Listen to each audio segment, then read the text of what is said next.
Pada zaman dahulu, di suatu desa yang masih asri, tinggallah sepasang suami istri yang sudah tua. Mereka pekerjaannya menganyam gerabah dari anyaman bambu. Hari itu Pak Tua ke hutan bambu untuk mencari bahan yang akan dijadikan anyaman.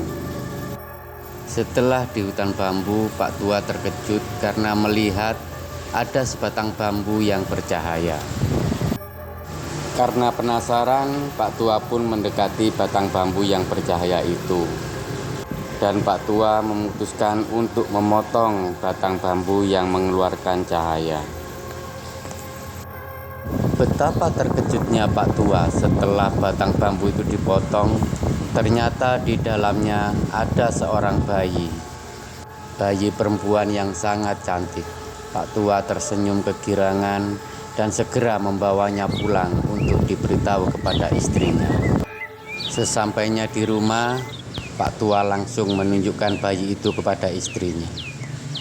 Istrinya pun merasa sangat senang dan mereka memutuskan untuk merawat bayi itu. Mereka menamainya dengan nama Kirana, yang artinya adalah cahaya. Semenjak saat itu, saat Pak Tua mencari bambu ke hutan, dia selalu menemukan koin emas.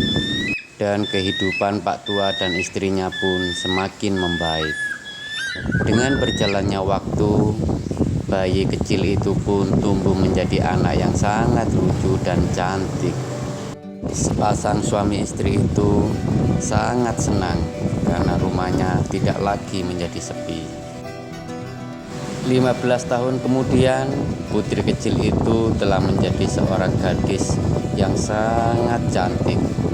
Dan kabar tentang kecantikan putri itu segera tersebar ke seluruh negeri, hingga membuat para pemuda dan pangeran berebut ingin mempersuntingnya.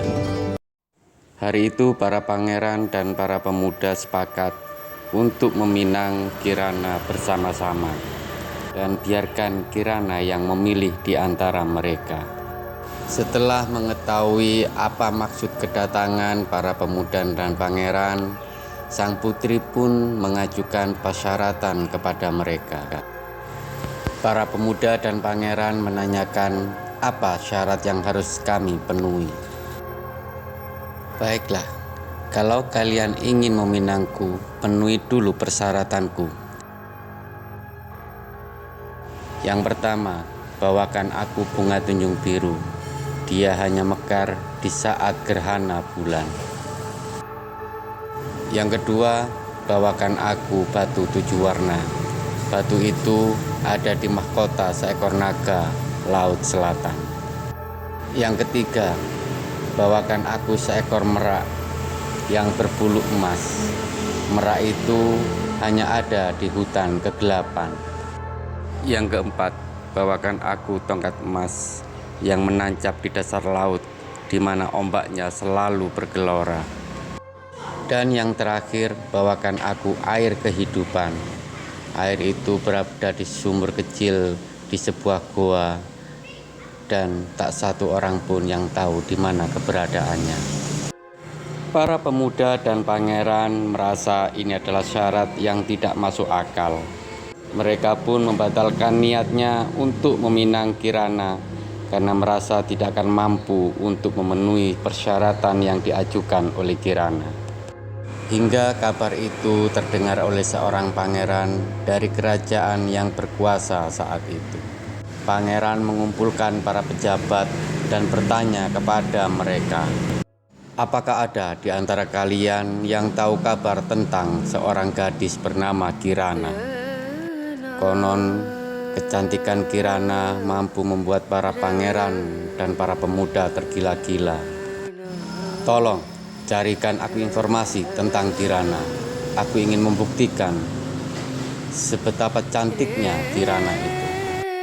Dan setelah mendapatkan informasi tentang Kirana, pangeran pun langsung datang sendiri ke rumah Kirana untuk membuktikan kecantikan Kirana. Sesampainya di rumah Kirana, Pangeran langsung menemui orang tua Kirana dan menanyakan apakah benar ini rumah Kirana. Ampun Pangeran, benar ini adalah rumah Kirana. Dan Kirana adalah anak hamba Pangeran. Maafkan hamba, ada apakah gerangan hingga Pangeran datang ke rumah hamba? Aku hanya ingin menemui putrimu Kirana, Pak Tua. Baiklah Pangeran, akan saya panggilkan anak hamba. Kirana, Kirana, keluarlah. Ada tamu dari kerajaan ingin menemuimu. Iya ayah, ada apakah ayah memanggilku? Ini ada pangeran yang ingin menemuimu. Hamba Pangeran, ada apakah gerangan Pangeran jauh-jauh untuk datang menemuiku? Ayah dan ibu Kirana mohon diri dan meninggalkan mereka berdua. Kirana, ternyata memang benar dengan apa yang aku dengar selama ini. Setelah melihat secara langsung, kau memang begitu sangat cantik. Aku ingin meminangmu untuk menjadi permaisuriku. Ampun Pangeran, hamba tidak berani menerima lamaran Pangeran. Mungkin untuk saat ini kita bisa berteman dulu. Kita bisa saling berkirim surat Pangeran. Baiklah Kirana, aku pun tidak memaksamu untuk langsung menerima lamaranku. Aku beri kamu waktu untuk memikirkannya kembali. Dan mulai saat ini, mungkin aku akan sering datang ke sini untuk menemuimu. Ampun Pangeran, hamba takut mengecewakan Pangeran. Dan Pangeran pun berpamitan untuk kembali ke istana. Mulai saat itu, Pangeran sering datang untuk menemui Kirana. Tetapi jawaban Kirana tetap belum bisa menerima lamaran Pangeran. Dan pada hari itu, Pangeran bertanya kepada Kirana kembali. Kirana, kenapa sampai saat ini kau belum bisa menerimaku? Apakah sudah ada pangeran atau pria lain di hatimu? Ampun Pangeran, tak seorang pun pria manapun yang ada di dalam hatiku. Dan hamba mohon mulai saat ini, Pangeran jangan datang lagi ke sini. Kalau Pangeran ingin berbicara denganku, cukup Pangeran mengirimkan surat kepadaku. Dan lagi-lagi Pangeran kembali pulang dengan kecewa. Dan mulai saat itu Pangeran menulis surat untuk Kirana dan juga membaca balasan surat dari Kirana. Setiap hari Pangeran mengirimkan surat kepada Kirana melalui prajuritnya. Begitu pula Kirana akan segera membalas surat dari Pangeran. Pada suatu hari, Pangeran membaca isi surat dari Kirana. Dan Pangeran sangat terkejut setelah membaca isi surat dari Kirana. Sementara itu di rumah Kirana, Bapak dan Ibu Kirana bertanya kepada Kirana, Kirana, kenapa sampai saat ini kau belum juga mau menikah? Bapak dan Ibu sudah semakin tua. Bapak dan Ibu ingin melihatmu bahagia, Kirana. Saat itulah Kirana menceritakan semuanya apa yang telah terjadi. Bapak, Ibu, sebenarnya aku adalah putri Bulan. Saat itu di kerajaanku terjadi peperangan hingga aku disembunyikan di bumi oleh prajurit-prajurit ibuku. Dan kebetulan aku telah ditemukan Bapak di sebuah batang bambu.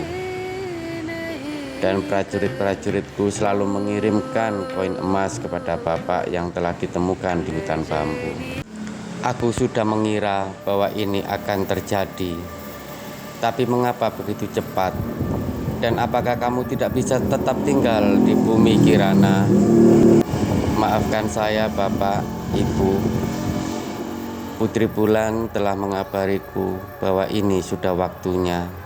Saat bulan purnama, Putri Bulan dan para prajurit akan datang untuk menjemputku, ayah, ibu. Terima kasih karena ayah dan ibu telah merawatku dengan baik dan sudah membesarkanku sampai sebesar ini. Kirana, kami pasti merindukanmu. Bagaimana jika kami merindukanmu, Kirana?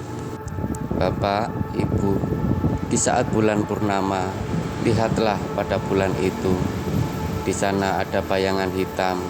Itu bertanda aku sedang tersenyum pada kalian. Aku pun pasti akan merindukan dengan kalian. Sementara itu pangeran di istana mempersiapkan prajuritnya untuk menjaga rumah Kirana agar Kirana tidak dibawa kembali ke kerajaan bulan. Dan waktu yang telah ditentukan telah datang. Bulan purnama pun tiba. Terlihat Putri Rembulan dan para pengawalnya turun untuk menjemput Kirana. Dan sesampainya di rumah Kirana, Ratu Bulan menemui ayah dan ibu Kirana. Bapak, Ibu, saya adalah Ratu Bulan. Saya ucapkan terima kasih karena selama ini telah merawat anakku. Maaf Ratu, apakah Kirana tidak bisa tetap tinggal di bumi bersama kami? Iya Bapak, ini adalah sudah waktunya Kirana menggantikan saya. Karena tanpa Kirana, bulan akan menjadi redup selamanya. Sekali lagi saya ucapkan terima kasih kepada Bapak dan Ibu. Kini waktunya saya kembali dan Kirana harus ikut bersama kami. Dan Kirana pun sudah kembali ke wujud aslinya, yaitu Putri Bulan. Mereka berpamitan kepada Bapak dan Ibunya. Dan Kirana pun bersiap-siap untuk ikut Ratu Bulan kembali ke kerajaan bulan. Kirana berpamitan sekali lagi kepada bapak ibunya. Dia minta maaf dan mengucapkan terima kasih atas apa yang telah dilakukan bapak ibunya selama ini. Dan akhirnya Kirana pun terbang bersama Ratu Bulan menuju ke kerajaan bulan. Akhirnya mereka pun sampai di kerajaan bulan dan mulai saat itu Putri Kirana memimpin kerajaan bulan.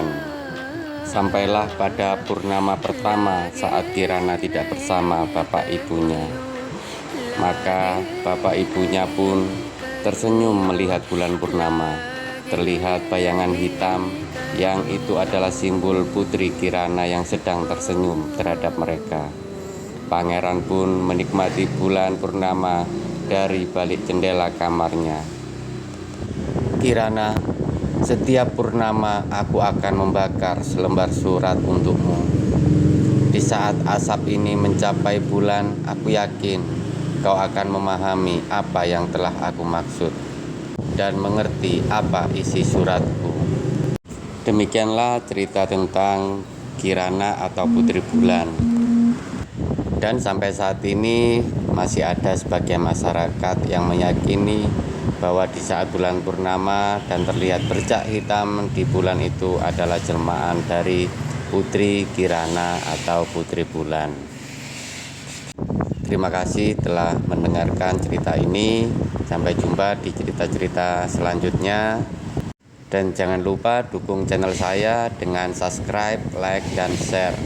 Wassalamualaikum warahmatullahi wabarakatuh.